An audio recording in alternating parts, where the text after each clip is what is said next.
Nahiya ako ni Pong. Dito po tayo sa Satatan Restaurant.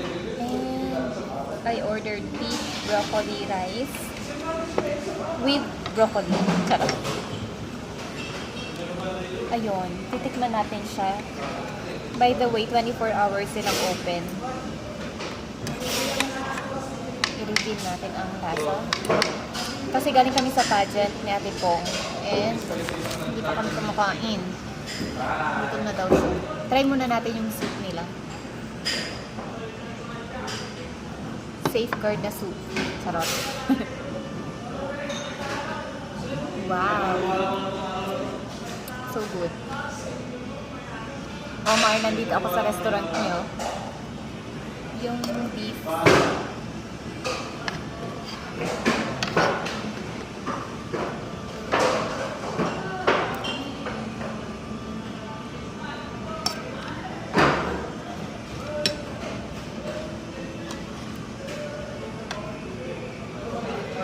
Okay yung beef nila, malasa.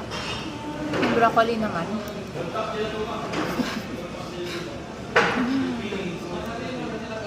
Okay din. By the way, 140 pesos. Bye. Enjoy ko na.